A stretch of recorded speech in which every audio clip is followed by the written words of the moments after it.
बिस्मिल्लाहिर्रहमानिर्रहीम। अस्सलाम वालेकुम दोस्तों, एक नई वीडियो के साथ हाजिर हैं। चलिए अपनी वीडियो स्टार्ट करते हैं।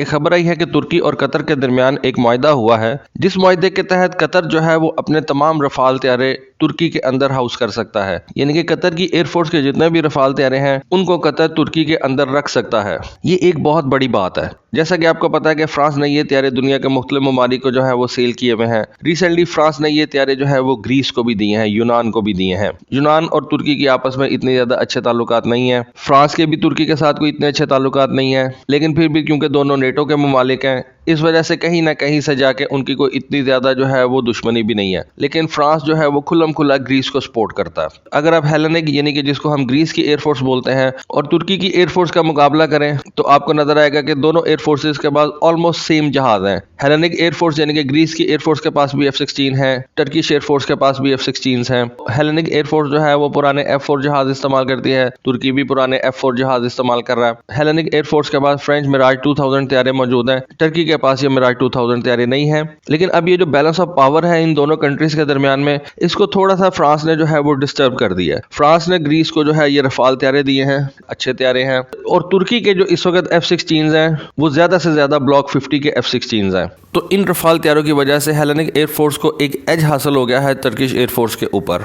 अब टर्किश एयरफोर्स ने इस एज को जो है वो खत्म करना है। वो किस तरह से खत्म कर रही है, तो एक अपना TFX जहाज बना रही है जिसमें उसको अभी थोड़ा सा टाइम लगेगा, 10 से 15 साल जो है वो इजीली लग सकते हैं। उसके अलावा तुर्की की एयरफोर्स ने अमेरिका से अब 40 मजीद F-16 जहाज जो है वो लेने का फैसला किया है। आई बिलीव कि ये वी कन्फिग्रेशन वाले F-16 होंगे, यानी कि ब्लॉक 70 ब्लॉक 72 वाले F-16 होंगे। और अगर तुर्की ये ब्लॉक 70 वाले F-16 परचेज कर लेता है अमेरिका से, तो आप कह सकते हैं कि ये जो air balance of power Greece के हक में गया है ये दोबारा से न्यूट्रल हो जाएगा। लेकिन तुर्की ने उतनी देर के अंदर भी चुप नहीं बैठना। तुर्की ने अपने पायलट्स को इन रफाल तैयारों के खिलाफ जो है वो ट्रेन करना है। उसके लिए क्या हुआ है कि तुर्की की पार्लियामेंट के अंदर एक फॉरेन अफेयर्स कमेटी है। उस फॉरेन अफेयर्स कमेटी की एक मीटिंग हुई और उसके कुछ मिनट्स जो है वो लीक हो गए हैं। वो कुछ सीक्रेट डॉक्यूमेंट्स जो थे, हो सकता है वो खुद से लीक किए गए हों, हो सकता है कि वो लीक हो गए हों, व्हाटएवर द केस, लेकिन उस मीटिंग के जो कुछ मिनट्स ऑफ मीटिंग है वो लीक होकर दुनिया के सामने आ गए हैं। और उन मिनट्स ऑफ मीटिंग के मुताबिक तुर्की और कतर के दरमियान एक मुआहदा हो रहा है, और इस मुआहदे के तहत कतर जो है वो अपने तमाम रफाल तैयारे जो है वो तुर्की के अंदर बेस कर सकेगा। और अगर ये तैयारे तुर्की के अंदर चले जाते हैं, अब ये नहीं पता इस मुआहदे के तहत क्या तुर्की जो है इन जहाज़ों को किसी कॉन्फ्लिक्ट के अंदर इस्तेमाल भी कर सकता। नहीं, मेरा नहीं ख्याल ऐसा नहीं हो सकता, क्योंकि फ्रांस जो है वो इसकी इजाज़त नहीं देगा।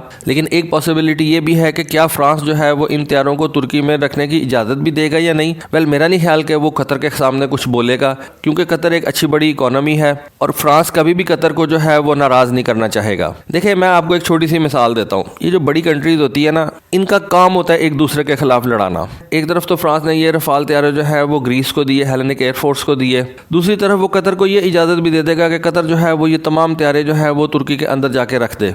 देखिए, कतर की इतनी बड़ी एयरफोर्स नहीं है, ना कतर के इतने ज़्यादा मसले मसाइल हैं। ठीक है, उसके कुछ मसले हैं सऊदी अरेबिया और UAE के साथ, लेकिन मेरा नहीं ख्याल कि सऊदी अरेबिया और UAE जो है वो कतर के साथ जंग करेंगे। कतर के अंदर अमेरिकन फोर्सेस बैठी हुई हैं और इस वक्त अमेरिका को कतर की ज़रूरत भी है, अमेरिका को सऊदी अरेबिया की भी ज़रूरत है, लेकिन कतर के अंदर इस वक्त अमेरिकन फोर्सेस है। अमेरिका शायद ये कभी भी इजाज़त ना दे कि सऊदी अरेबिया जो है वो कतर के ऊपर हमला कर दे। और दूसरी बात ये, सऊदी अरेबिया तो इस वक्त यमन की तरफ काफ़ी ज़्यादा बिजी है, तो कतर के ऊपर हमला करने का चांसेस जो है वो बहुत ज़्यादा कम है। कतर ने इतनी बड़ी एयरफोर्स रख के क्या करना है। कतर ने F-15 जहाज भी परचेज कर लिए, उसने आई बिलीव कि यूरोफाइटर भी परचेज कर लिए हैं, अब ये रफाल भी उसने ले लिए हैं। तो इतने ज़्यादा जहाज़ों का कतर ने क्या करना है, जबकि उसका कोई इतना बड़ा एडवर्सरी है भी नहीं। तो कतर ये जहाज़ जो है ये तुर्की के अंदर रख सकता है, और मेरा नहीं ख्याल कि फ्रांस जो है वो कतर को रोकेगा। क्यों रोकेगा? इतना बड़ा कस्टमर आपका आपसे असला परचेज करता है, कभी भी फ्रांस जो है वो कतर को नाराज़ नहीं करेगा। अब आप ये सोच रहे होंगे कि ग्रीस जो है उसका क्या बनेगा। वेल, ग्रीस का कुछ भी नहीं बनेगा। आप ये देखें कि इंडिया और अमेरिका की कितनी ज़्यादा दोस्ती है, लेकिन फिर भी अमेरिका ने पाकिस्तान को ब्लॉक 52 F-16 दे दिए, पाकिस्तान को अमेरिका ने 500 AMRAAM दे दिए। अब आपको भी पता है और मुझे भी पता है कि ये जो 500 AMRAAM है ये TTP के ऊपर तो चलाने के लिए नहीं पाकिस्तान ने परचेज किए थे। अमेरिका को भी पता था कि इन AMRAAM मिसाइल से पाकिस्तान ने TTP के खिलाफ तो कोई जंग नहीं लड़नी।